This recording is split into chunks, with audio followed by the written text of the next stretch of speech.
Olá, seguidores!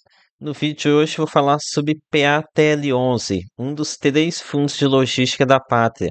Já tem alguns meses que eu não faço vídeo aqui sobre esse fundo, então resolvi dar uma passada de olho para ver como é que ele se encontra.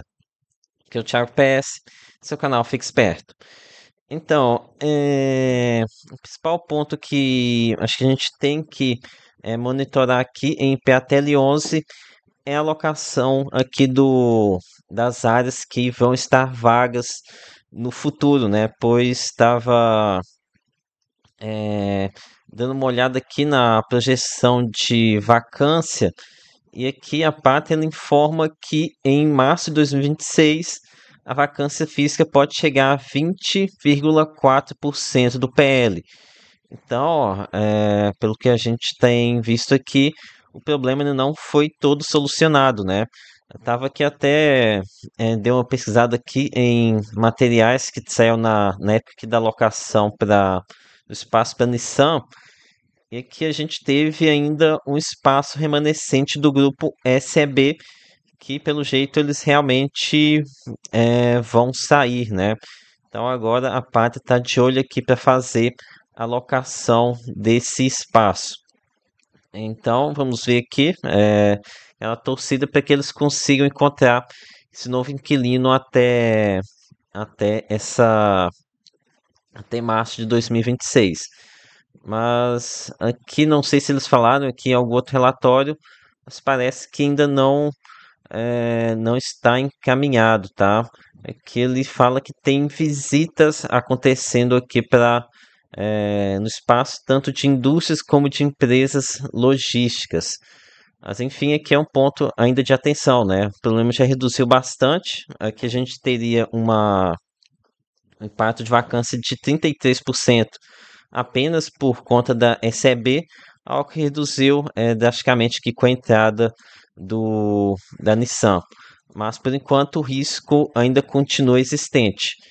É, mas enfim, agora aqui fazendo aqui alguns comentários sobre o relatório.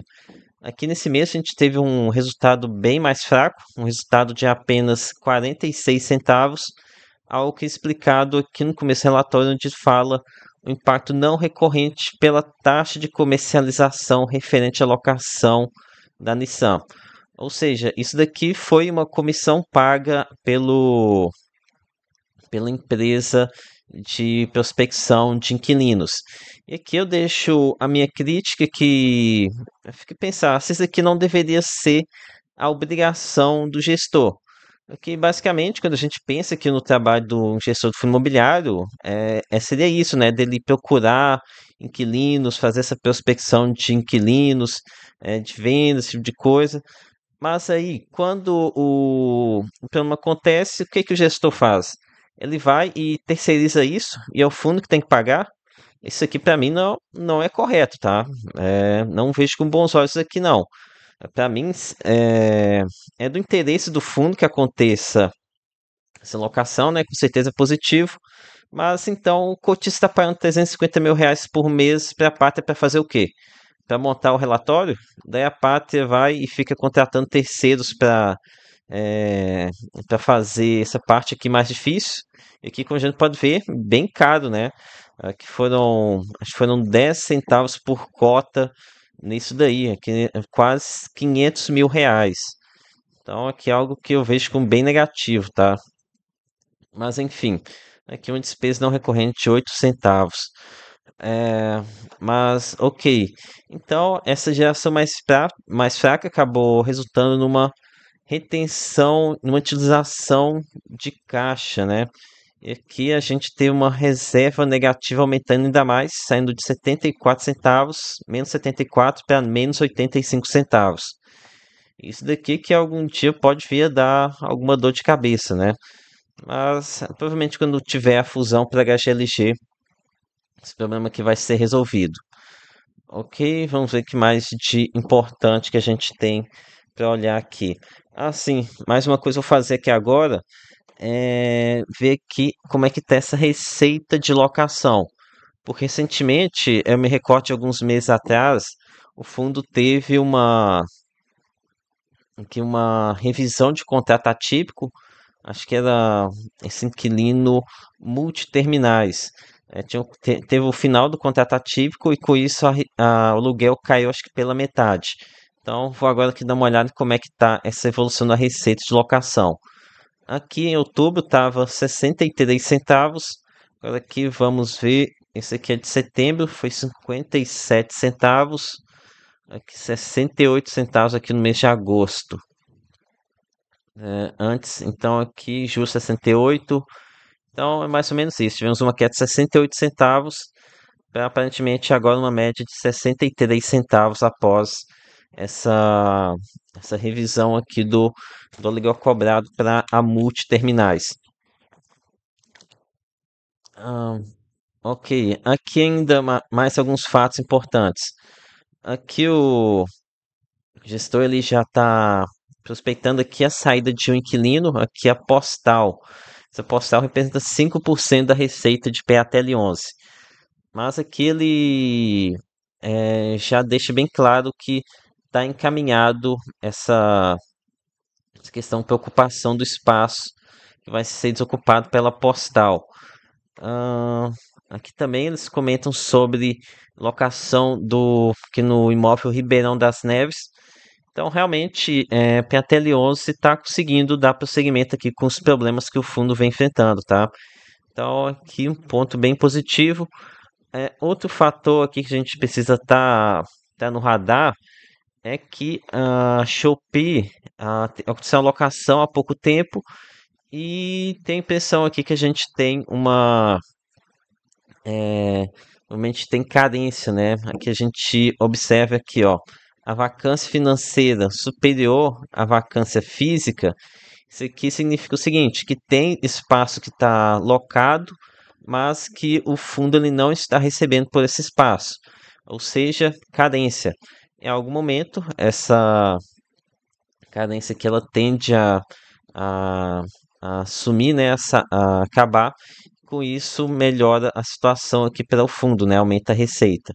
Então, um ponto positivo. Agora aqui, tratando sobre mais alguns pontos aqui sobre o relatório, sobre o fundo. Aqui eu lembro vocês do fator BRF. Esse daqui um ponto de atenção aqui para a PATL11. Esse contrato que ele é um contrato atípico que se encerra em 2027. Se não me engano, é meados de 2027.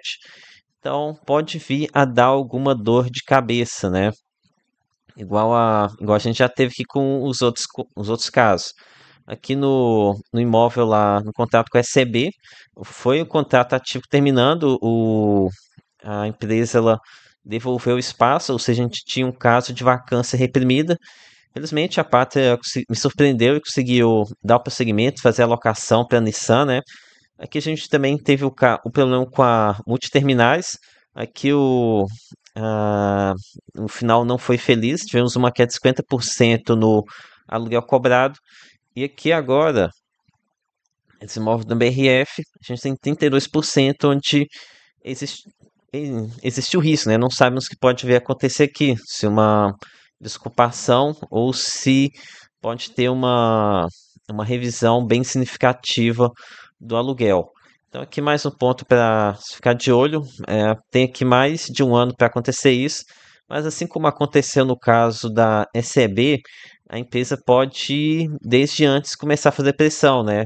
Comunicar que não tem interesse ou que está insatisfeito com o valor que tá sendo pago e pedir alguma renegociação. Enfim, então aqui a situação de PATL11 realmente melhorou, mas ainda tem esses riscos que eu comentei com vocês. Além disso, tratando aqui sobre PATL11, para mim é um fundo bem fraco, tá? Bem fraco mesmo. Aqui um fundo com praticamente dois imóveis. Aqui reparei que finalmente eles consertaram esse mapa aqui indicando a porcentagem por estado. Mas, enfim, que para mim é PATL11, um fundo que para mim só fica interessante a gente pensa na incorporação do fundo por HGLG, algo que realmente deve dar bastante lucro. Aqui PATL 11 é negociado com 37% de desconto sobre o VP. Se a gente tiver essa incorporação, muito provavelmente eles não vão avaliar o fundo por esses R$ 97 por cota, mas mesmo assim ainda deve dar um belo de um lucro com essa incorporação. O risco maior aqui era você ter alguma surpresa enquanto essa incorporação não acontecia, mas isso aqui pelo menos já diminuiu bastante. Então, acho que aqui com eles conseguindo dar esse prosseguimento aqui com a alocação desse imóvel aqui no Rio de Janeiro, é bem provável que a Pátria deve seguir com a fusão entre os fundos. Então é isso, galera. Acho que isso aqui tinha para comentar com você sobre PATL 11. Peça seu like, se inscreva no canal e lembre-se que nada aqui é recomendação de compra ou de venda. Até a próxima!